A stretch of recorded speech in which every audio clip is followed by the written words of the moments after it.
beat up each other. Don't kill nobody. Holla at your boy.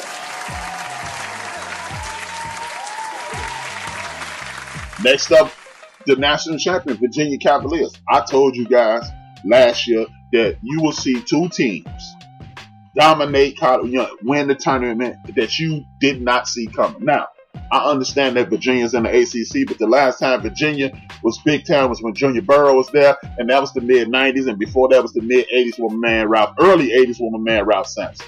Nobody was checking for Virginia, and they won the national championship. They're the first team to get popped by 16 versus 1.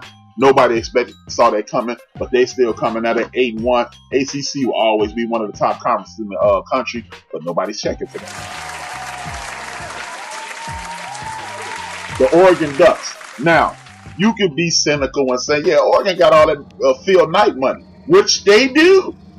They definitely have that Phil Knight money rolling. But you know what? No matter how much Phil Knight money you got, you still have to have a quality coach. Get a quality coach, get quality talent, and consistently recruit. And guess what? The Oregon Ducks are starting to do that. They are 8-2, up 2 slots from last week. Next up, Big Ten. I don't understand how this is Big Ten country, but it is Big Ten country now. The University of Maryland and Terps are 8-1.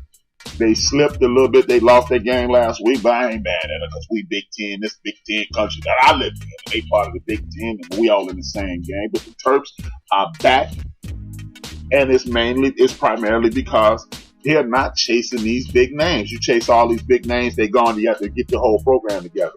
My theory in regards to that is simply this.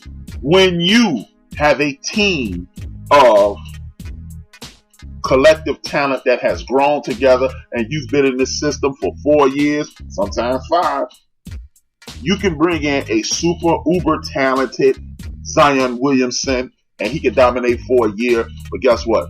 It's a 22-year-old man out there that's telling Zion Williamson, you might be able to jump higher than me, but I'm stronger than you and I'm smarter than you. Therefore, the older guys will always dominate if you give them an opportunity. I understand Coach K, Coach Williams, Coach Cal, and others who get this big-time talent. They think they can cultivate that and make it work. Trust me. You'll start seeing Rudy Pooh State win, and you'll wonder why. Look, I'm going to look at the bottom of the top 25. When last time you saw West Virginia, I know Huggy Bear there. Penn State is in the top 25. Texas Tech is in the top 25. San Diego State is in the top 25. So how is that possible? How is that possible? Florida State, Butler. These teams are traditionally not powerhouses, but what they have is upperclassmen. And like I showed you last week, there are no sophomores on Louisville's team. There are 5 freshmen and the rest are juniors and seniors. When you have a team comprised like that, it's tough to beat them with a group of 18-year-olds. You got grown men playing against boys, and it's not going to work for you, okay? We're back to the top 25. Next up, the aforementioned Super King of the Creek, Coach Cal, and the Kentucky Wildcats holding it down. Look, y'all may think I'm dissing Coach Cal, but I like Coach Cal. None of those players that he deal with, you never hear anything bad about him from the players. You only get things bad about the TV people and administration. I call him a creep because the man is a creep. Yeah, I like him, but he a creep. You can like creep sometimes. But Coach Cal, he's number 6 in the nation. Big ups to him. And the Ohio State University, another school that has cultivated the talent. They're growing slowly, but they're 9-1 now. They're number 5 in the nation. It's hard to beat number 5 in the nation. The Blue Devils, the Dukies, got popped this week again. Rudy Pooh State coming there, choke them out. Look, I keep telling y'all, you can recruit these big-time recruits. You can get the flashy names and the big-time players, but when they leave and you left with Manny Moore and Jack, you're going to need the greatest coach in modern history of college basketball, Coach K, to do it. That's why they're number 4 in the nation. Louisville, Texas Tech. Louisville was up 16. Texas Tech said, we spot you to 16 and we're going to walk you down. You were number 1. Now you're number 3. Big ups to the Louisville Cardinals. He's 10-1. Now, the Gonzaga Bulldogs, we are no longer going to refer to them as mid-majors. No more.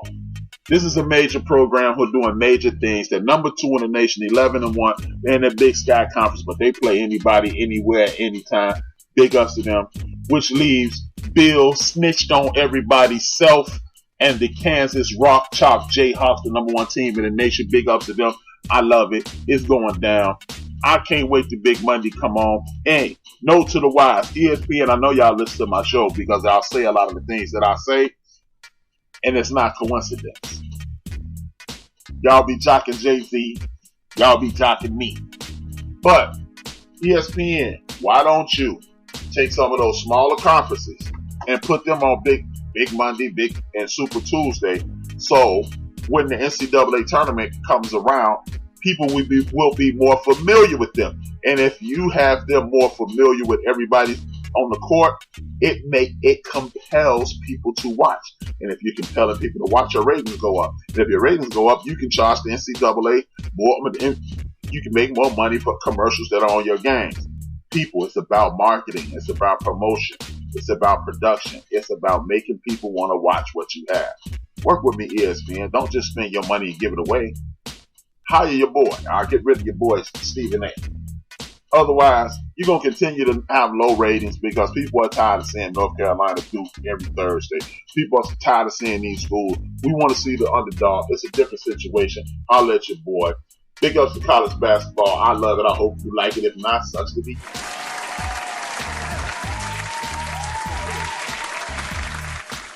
This week brought about a comeback, y'all. Don't call it a comeback. He's been there for years. Most people don't give a damn. I'm most people. But he had an outstanding week at the President's Cup. It was not a major. It was not the not Davis Cup. It was not the I forgot the name of the golf cup there. Who actually give a damn? I don't care. But it's an interesting story about the homie Tiger Woods. Y'all homie Tiger Woods. He's not mine. I don't like the creep. But he does make for good news. Tiger Woods won the President's Cup. He's the number 1. He has more wins in the President's Cup than anybody in the history of the game. I told y'all, when Tiger Woods comes off an injury, he has a year of measuring things up, and then he usually strikes like a tiger. I think this is going to be a comeback year for Earl. And if it is, it should be good for ratings. It was just impressive to see him do his thing again. Big ups to Earl. And I called you Earl because you sound like somebody else 63rd and Ashland here in Chicago. Bunch of Earls out there. But big ups to Earl for doing this thing. Looks like he's coming back. And he's going to make everybody have a big ups there.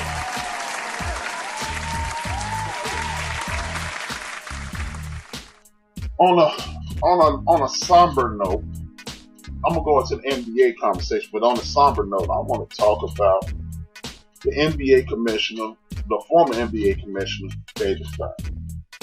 David Stern had an aneurysm, and he was in a New York restaurant, and they rushed him to a hospital. He's still in serious condition.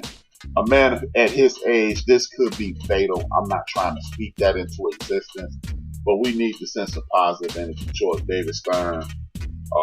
He helped create the NBA as we know it today. The racism and prejudice of the United States of America was taking over. Who was taking over the mainstream media, and they had people looking at the NBA sideways. Allegedly, it was too black. Allegedly, it was too drug infested. And David Stern did institute a drug policy.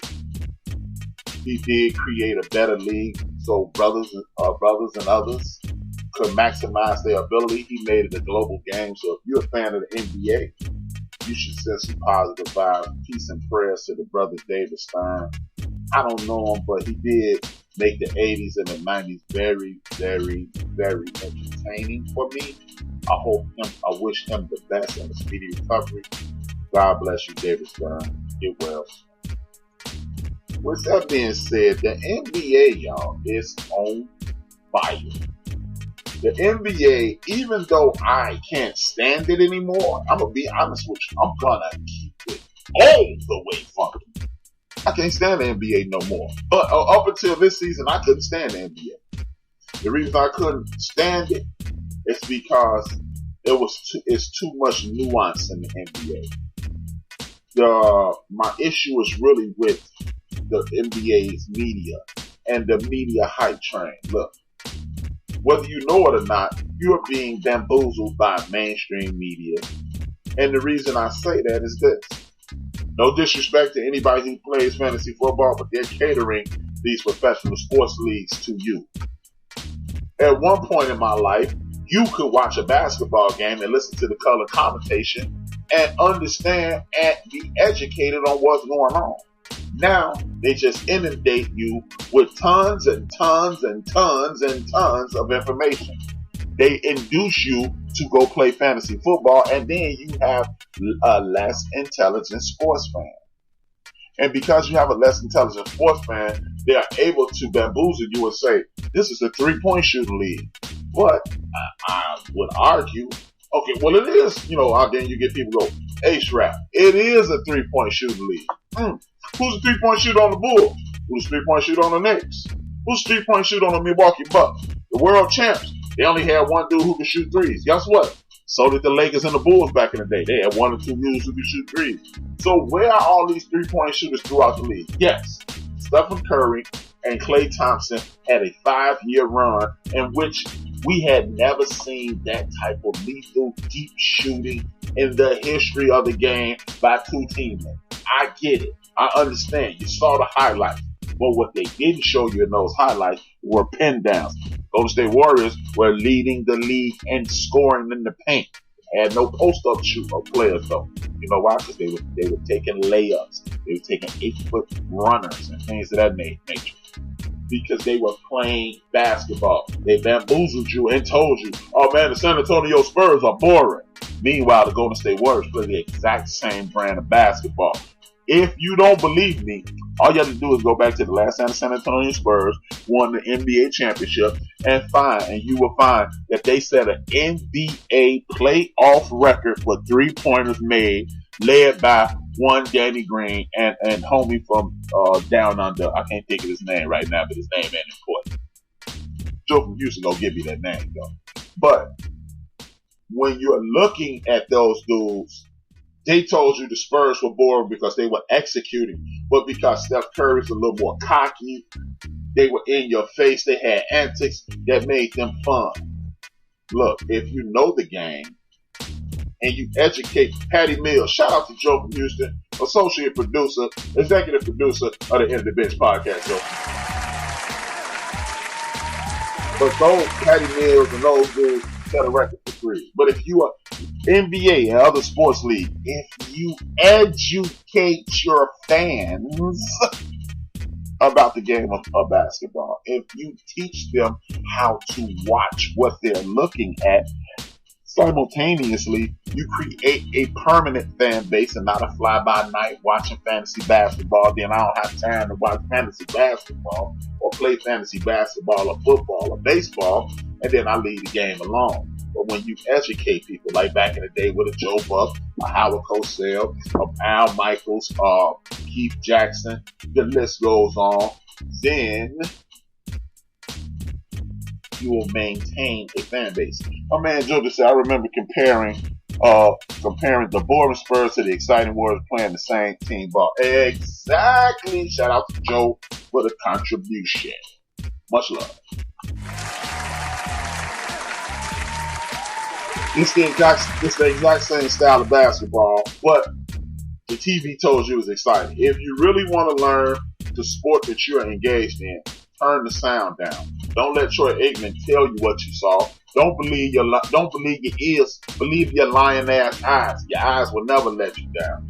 If you turn the sound down and watch the basketball game, you will see far more.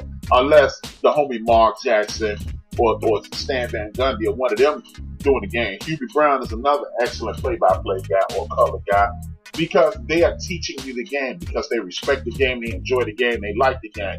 No disrespect to the Reggie Millers and the Chris Webbers of the world. They have more of a fan perspective. They want to be hyped. They want to get you engaged. While Mark and Hubie teach you the game. Sorry, that's just the way it is. Am I a big-time Chris Webber fan? Indeed, I am. But at the end of the day, he has fallen into that same style of inundating you with information and statistics